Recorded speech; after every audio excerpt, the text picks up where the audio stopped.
The veil stretched on endlessly, draped in hues of murky indigo and shadowed violet.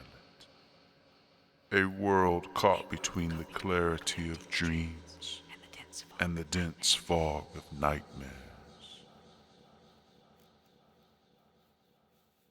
It is a place where whispers cling to the air, secretive murmurs that only the most attuned could discern, secrets swirling around every figure who walked its shadowed paths.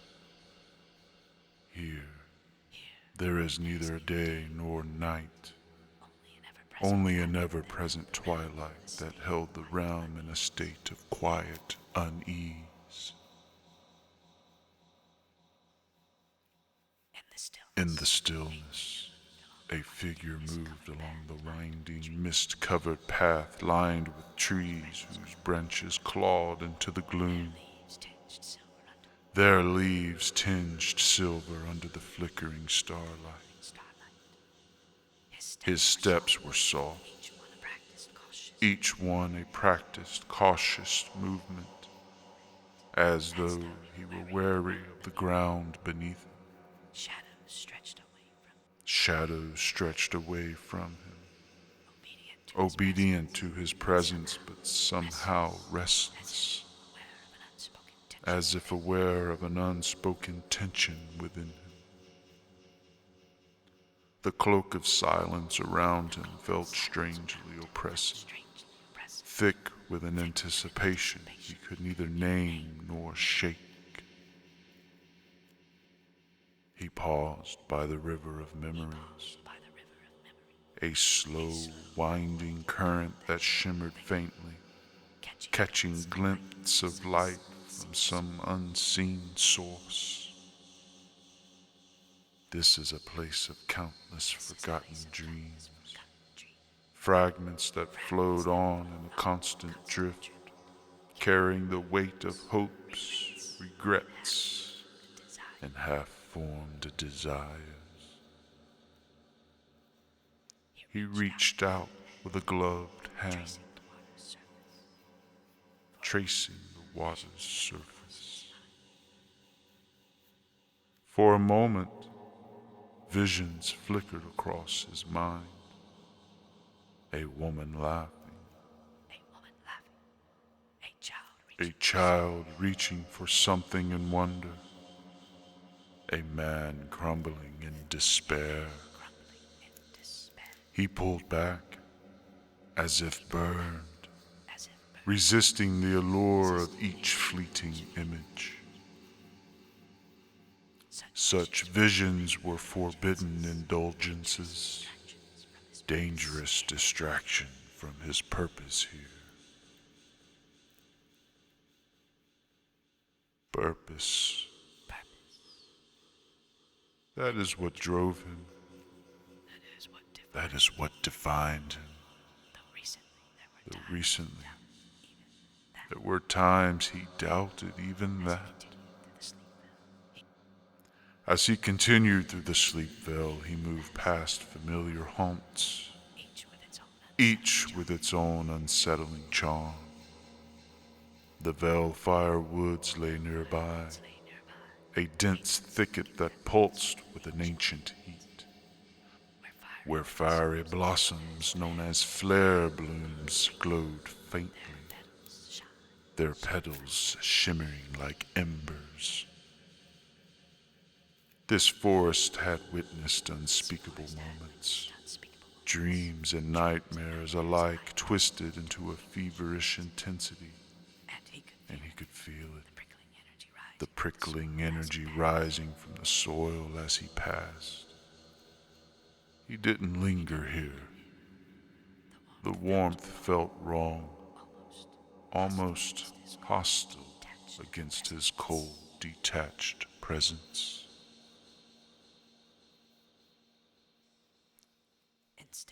Instead, he turned towards the starlit plains, a place where lavender fields spread like a pale, endless sea under the shadowed sky. Here the air was heavy with a strange, soothing fragrance, calming the mind even as it weighed down the spirit. And the figure found himself slowing, drawn into the muted beauty around him.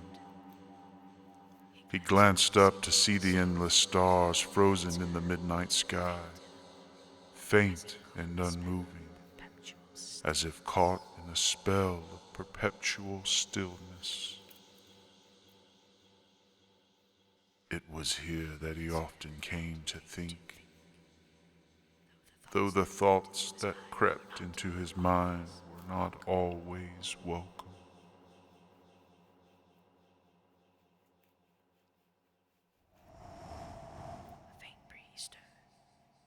A faint breeze stirred, carrying with it the scent of the blushing garden, where roses of unusual hues bloomed only for the pure heart.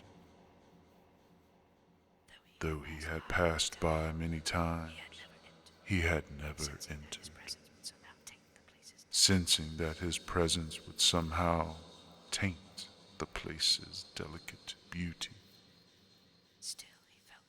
Still he felt its pull, an ache he could never name nor fulfill. Perhaps it was the garden's promise of light, of untouched innocence, that both intrigued and unsettled him.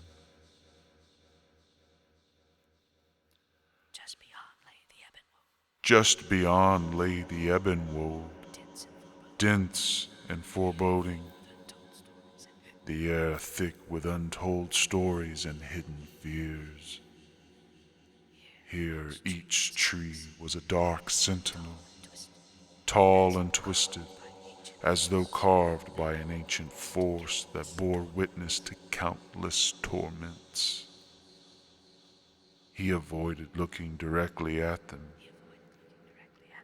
The ebon wold was known to echo back one's deepest fears, whispering them until they grew into haunting, relentless voices. He preferred his own quiet doubts to anything that trees might reveal. The figure moved on, his destination uncertain, yet his steps purposeful, guided by a force he could not define. He was aware that something was changing within him, a sensation both thrilling and terrifying, like the whisper of a forgotten name or the echo of an ancient promise. Though he was a creature of shadow, something deeper, perhaps even older, seemed to stir within him. And with each step, the weight of his task grew, pressing down on him with a heaviness that felt almost unnatural.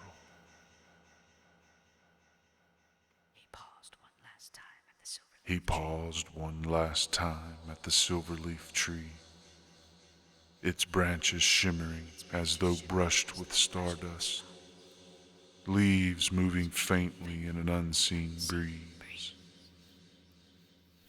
It was said that the tree's essence could calm any restless spirit, though he had never dared to seek such comfort for himself.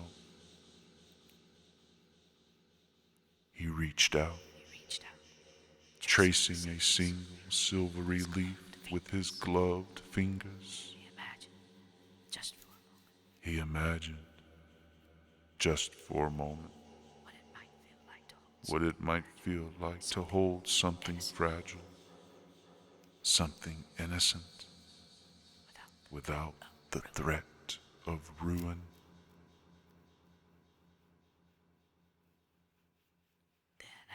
Then, as if catching himself in a forbidden act, He turned sharply and walked away, his footsteps swallowed by the fog as he disappeared deeper into the veil's embrace. All around him, the weight of the veil pressed close, watching, waiting, as if sensing the turmoil within him, a creature of nightmares who longed, if only faintly, to weave something softer. But such thoughts were fleeting. He had no room for them, he reminded himself. He was a weaver of shadows, an emissary of terror meant to haunt and to torment. Yet, as he even forced these thoughts back, he knew there was a part of him that resisted. Somewhere in the distance, a faint glow broke through the dense twilight. He turned,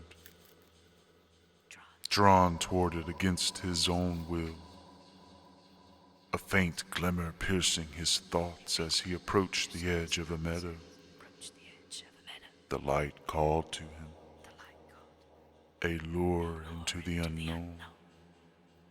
He could feel its warmth, a sensation unfamiliar and unsettling, yet somehow tempting.